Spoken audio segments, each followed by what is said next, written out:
لوگ سمجھتے ہیں کہ وہ سیدھا راستہ، آپ سکندرا سے نکلے پھولپور پہنچ جائیں، یہ سیدھا راستہ ہے، آپ پھولپور پہنچ جائیں اور بول دیں کہ میں خیریت سے آ گیا تو گھر والے خوش ہو جائیں گے، اچھا ہوا میرا جو شوہر تھا وہ صراط المستقیم پہ چل رہا ہے، خیریت سے صراط المستقیم کی آیت پر عمل کر رہا ہے۔ یہ نہیں ہے اس کا اشارہ۔ ایک عظیم درویش کہتا ہے کہ اہدنا الصراط المستقیم کیا ہے، سیدھے راستے پر چلنے کی جو دعا مانگی گئی وہ کیا ہے؟ بولے اس میں حقوق کی طرف اشارے کیے گئے ہیں۔ اگر آپ کے گھر میں کوئی پڑوسی ہے تو پڑوسی کا حق ادا کر دو، حق ادا ہو جائے تو کہنا اللہ نے مجھے اہدنا الصراط المستقیم پہ چلنے کی توفیق عطا فرمائی۔ آپ جس شہر میں رہتے ہو اگر شہری کے حق ادا کر دیے ہیں تو آپ یہ کہنا کہ اللہ نے مجھے شہری کا حق ادا کرنے کی توفیق دی ہے، گویا ہم اہدنا الصراط المستقیم پہ چلنے والوں میں شامل۔ آپ کے دروازے پر کوئی کتا بیٹھا ہوا ہے، آپ کھا کے نکلے، اس کے کھانے کا انتظام کر دیا، تو صوفیہ کہتے ہیں خوش ہو جاؤ کہ اللہ نے ہمیں اہدنا الصراط المستقیم پہ چلنے کی توفیق عطا فرمائی۔ میری کچھ باتوں کے اشارات سمجھ رہے ہوں گے آپ۔ حقوق اللہ، حقوق العباد کو ادا کرنے کا نام صراط مستقیم۔ جو علماء کرام بیٹھے ہوئے ہیں، جامعہ اشرفیہ اور جامعہ امجدیہ، جامعہ غریب نواز اور جامعہ حبیبیہ میں بڑی راتیں گزاری ہیں، ان کے قدموں کی بہار کو میں چوم کر کے یہ باتیں کرتا ہوں۔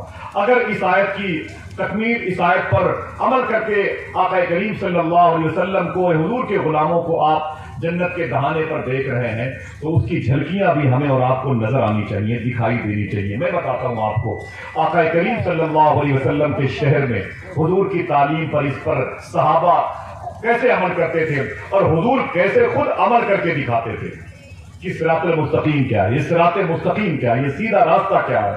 سن لیں، 10-20 لاکھ روپے کی گاڑی میں پیٹرول بھرا لیں، ڈرائیور اچھا ہو، سامان اچھا ہو، پیسے ہوں، آگرہ اجمیر شریف کہیں بھی جا رہے ہوں تو سیدھا راستہ یہ ہے کہ جس ہوٹل میں کھانا کھائیں وہاں کسی غریب بھی نظر آئے تو اسے بھی کھلا کے کھانا کھائیں، جس عظیم بارگاہ پہنچے وہاں کوئی غریب فقیر مسکین ہو تو اس کے بھی کھانے کا خیال رکھیں۔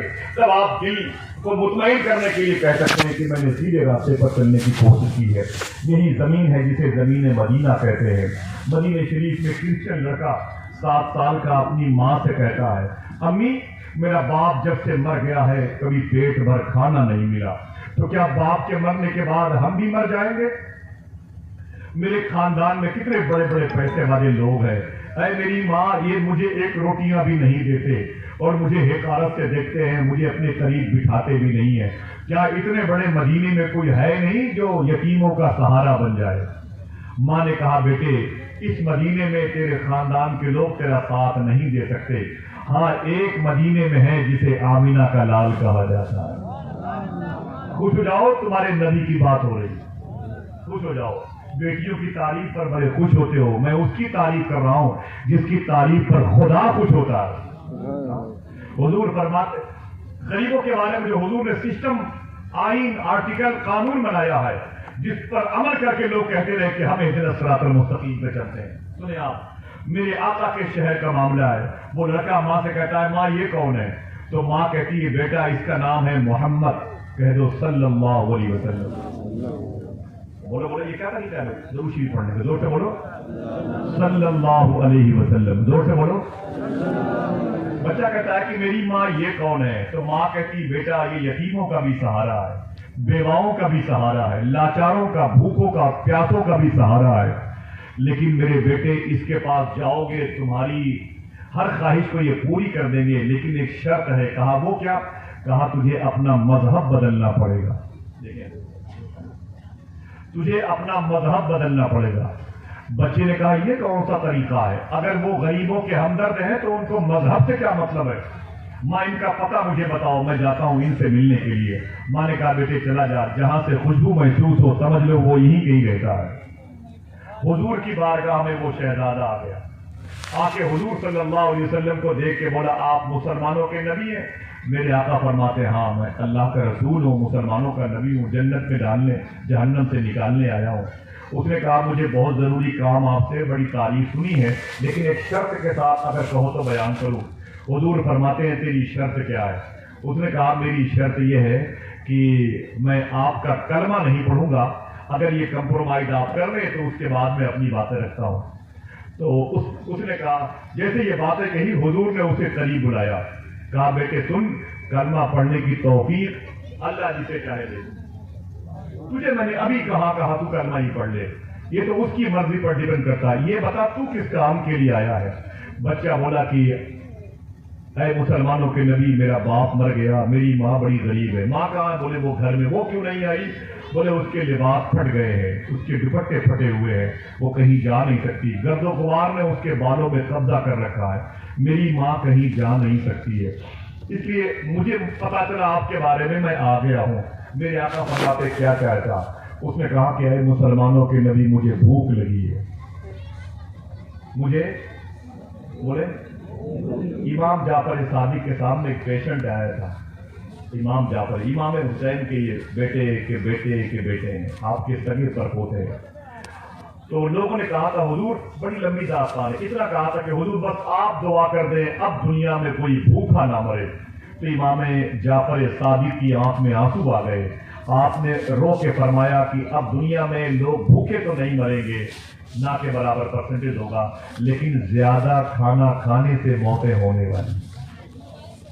یہ بات حقیقت ہے کہ نہیں؟ بیماریاں زیادہ کھانے کی وجہ سے, گرم کھانا کھانے کی وجہ سے, چاؤمین برگر بازار کی چیزوں کی جب سے اہمیت بڑھ گئی, لوگوں نے ماں کے ہاتھ کی وہ جلی ہوئی روٹیوں کی اہمیت کم کر دی ہے, تب سے بیماریاں ان کی تعاقب میں لگی ہوئی ہیں. بقیہ اللہ ہم سب کو توفیق عطا فرمائے. وہ بچہ بولا کہ میری ماں بہت بوڑھی ہے, کپڑے پھٹے ہوئے, نکل نہیں سکتی, میرا باپ مر گیا, میرے خاندان کے لوگ مجھے اپنے جوتوں کی نوک پر رکھتے ہیں, مجھے دیکھتے بھی نہیں ہیں, حقارت سے کہتے ہیں غریب اور منحوس کہیں کا مجھے بھگا دیتے ہیں. کئی دن ہو گئے مسلمانوں کے نبی مجھے کھانا کھائے ہوئے. میرے آقا صلی اللہ علیہ وسلم کا دل پگھل گیا. اللہ اکبر اللہ. حضور صوفی سلطان میاں صاحب اللہ سے ایک شخص نے کہا کہ ہم میں اور حضور میں کیا فرق ہے؟ فرمایا کروڑوں کروڑوں گنا فرق ہے. کہا کوئی ایسی بات بتا دو جو میری سمجھ میں آ جائے. تو صوفی صاحب اللہ فرماتے علماء بیٹھے ہوئے ہیں, اہل علم, اہل ادب, اہل محبت بیٹھے ہوئے ہیں, اور آپ خود پڑھے لکھے لوگ ہیں, بڑی بڑی ملازمت کی کرسی پر قبضہ کیے ہوئے ہیں. صوفی صاحب فرماتے ہیں کہ تجھ میں اور حضور میں کروڑوں گنا فرق ہے, لیکن تیرے سمجھنے کے لیے ایک بات کہتا ہوں سن. تجھ میں اور حضور میں ایک فرق یہ بھی ہے کہ اگر تم کھانا نہ کھاؤ تو بھوکے مر جاؤ, حضور کھانا نہ کھائیں تو کھانا مر جائے. آپ سمجھ گئے؟ کہتے ہیں اگر تم کھانا نہ کھاؤ تو بھوکے مر جاؤ, حضور کھانا نہ کھائیں تو کھانا مر جائے. تم اگر پانی نہ پیو تو پیاسے مر جاؤ, حضور اگر پانی نہ پیے تو پانی مر جائے. صحیح ہے کہ نہیں ہے؟ بولو بولو اللہ اکبر. وہ کہتا ہے کہ میں کیا کروں, بہت بھوک لگی. میرے آقا گھر کے اندر تشریف لے گئے اور اندر سے کھانا لے کے آئے. روایتوں میں آتا ہے حضور نے اپنے ہاتھوں سے اس بچے کو کھانا کھلایا. خوش ہو جاؤ ذرا, محبت سے کہہ دو سبحان اللہ. ہمیں خاموشی سے بات کرنے میں لطف آتا ہے, لیکن کبھی کبھی جب حضور کا نام آئے تو درود کی صورت میں کہہ دیا کرو سبحان اللہ. حضور کے نام پر درود دل سے پڑھ لیا کرو, اللہ کی پاکی بیان کر دیا کرو. اللہ اکبر. میرے آقا اپنے ہاتھ سے اسے کھانا کھلا رہے تھے, بچہ رو رہا تھا. فرمایا حضور نے تیری ماں کا, ماں بھی بہت بھوکی ہے. تو حضور نے اس کی ماں کے لیے ایک ٹفن میں کھانا دیا. ٹفن تھی نہیں, مثال دے رہا ہوں. کھانا حضور نے پیک کر کے اس کے ہاتھ میں دیا, اپنی ماں کو دے دینا. روایتوں میں آتا ہے کہ حضور نے اس کی ماں کے لیے کپڑے کا بھی انتظام کر دیا. میری ماں بہنیں سنیں, آپ بھی سنیں, اپنی بہنوں کو بتائیں, بیوی کو بتائیں. سمجھے یہ باتیں بڑی لگنے والی ہیں.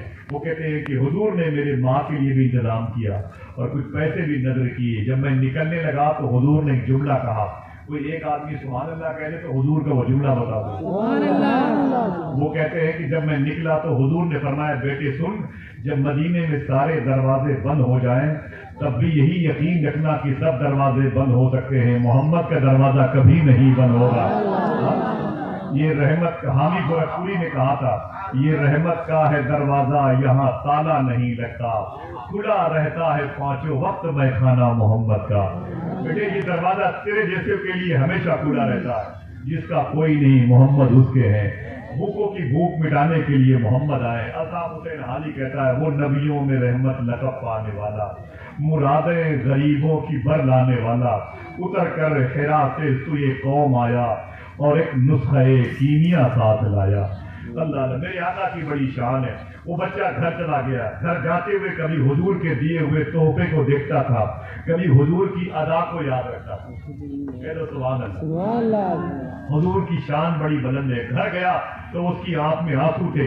وہ کھانا وہ کپڑے اپنی ماں کے پاس رکھ کے رونے لگا. ماں نے کہا بیٹے کہاں سے آ رہا ہے؟ کہا امی اسی محمد صلی اللہ علیہ وسلم اسی کے پاس سے آ رہا ہوں. تو ماں نے کہا بیٹے تیرے رونے کی وجہ؟ کہا ماں یہ آنسو غم کے نہیں ہے, خوشی کے آنسو ہے. کہا بولے کیا بات ہے, یہ کھانا کس نے دیا ہے؟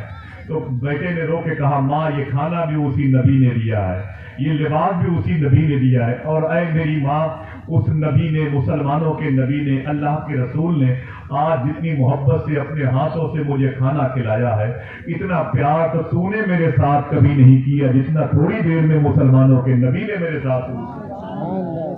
یہ وہ شہری حقوق تھے جو میرے آقا صلی اللہ علیہ وسلم نے کردار عشق کی صورت میں دکھا کر کے آپ نے ایک قانون بنا دیا. اسی قانون پر چلنے والا اہدنا الصراط المستقیم کا راہی بنتا ہے.